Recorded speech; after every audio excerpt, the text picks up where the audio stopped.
പ്രിയപ്പെട്ട പ്രേക്ഷകർക്ക് സ്വാഗതം. ഇത് ബ്ലാസ്റ്റേഴ്സ് സോക്കർ. കേരള ബ്ലാസ്റ്റേഴ്സിന്റെ സൂപ്പർ താരം ഇപ്പോൾ കേരള ബ്ലാസ്റ്റേഴ്സ് വിട്ടിരിക്കുന്നു എന്നുള്ള കാര്യം ബ്ലാസ്റ്റേഴ്സ് തന്നെ ഇപ്പോൾ ഒഫീഷ്യലായി തന്നെ അറിയിക്കുകയാണ്. എന്തായാലും നമുക്ക് വിശദമായി തന്നെ പരിശോധിക്കാം. അതിനു മുമ്പ് നമ്മുടെ ചാനൽ കണ്ടുപോകുന്ന ഏകദേശം 80% പേരും ചാനൽ ഇതുവരെയായിട്ടും ഒന്ന് സബ്സ്ക്രൈബ് ചെയ്തിട്ടില്ല.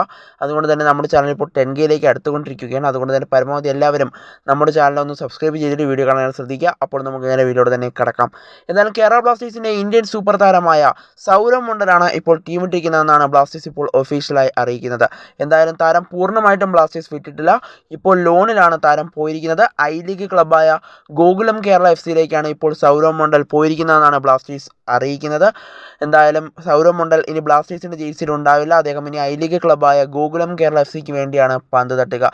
കഴിഞ്ഞ സീസണിൽ മുഹമ്മദ് സഹീഫും അതുപോലെ തന്നെ ബ്ലാസ്റ്റേഴ്സിൻ്റെ സൂപ്പർ താരമായിരുന്ന ജസ്റ്റിൻ ഇമ്മാനുവൽ അടക്കമുള്ള താരങ്ങൾ ഗോകുലം കേരളയിലേക്ക് ലോൺ അടിസ്ഥാനത്തിൽ പോയിരുന്നു. എന്നാൽ ഇപ്പോൾ വീണ്ടും സൗരവിനെയും കൂടി ഇപ്പോൾ ലോൺ അടിസ്ഥാനത്തിൽ വിടുകയാണ് കേരള ബ്ലാസ്റ്റേഴ്സ്. എന്തായാലും 1 വർഷത്തെ ലോൺ കാലാവധിയാണെന്നാണ് മനസ്സിലാക്കാനായിട്ട് സാധിക്കുന്നത്. എന്തായാലും കേരള ബ്ലാസ്റ്റേഴ്സ് ഇപ്പോൾ സൗരവിനെ ലോണിൽ വിട്ടിരിക്കുകയാണ്. എന്തായാലും അടുത്ത വട്ടം ISL കളിക്കാൻ കഴിയുമെന്നുള്ള പ്രതീക്ഷയിലാണ് ഐ ലീഗ് ക്ലബ്ബായ ഗോകുലം കേരള FC. അതുകൊണ്ട് തന്നെ അവർക്ക് ഒരു ശുഭപ്രതീക്ഷയെ തന്നെ ഇപ്പോൾ സൗരവിനെ അവർക്ക് എടുക്കാനായിട്ട് സാധിക്കും. കഴിഞ്ഞ സീസണിൽ ബ്ലാസ്റ്റേഴ്സിന് വേണ്ടി മികച്ച പ്രകടനമാണ് അദ്ദേഹം നടത്തിയത്. ഈ സീസണിൽ കാര്യമായ അവസരങ്ങളൊന്നും സൗരവിന് ലഭിച്ചിട്ടില്ല. അതുകൊണ്ട് തന്നെ ഗോകുലം കേരള FC-യിൽ നല്ല അവസരങ്ങൾ സൗരവിന് ലഭിക്കുമെന്നുള്ള പ്രതീക്ഷയിൽ തന്നെയായിരിക്കും അദ്ദേഹവും. എന്തായാലും ഇപ്പോൾ സൗരവ് കേരള ബ്ലാസ്റ്റേഴ്സ് വിട്ടു എന്നുള്ള കാര്യം ഇപ്പോൾ അറിയിക്കുകയാണ് കേരള ബ്ലാസ്റ്റേഴ്സ്.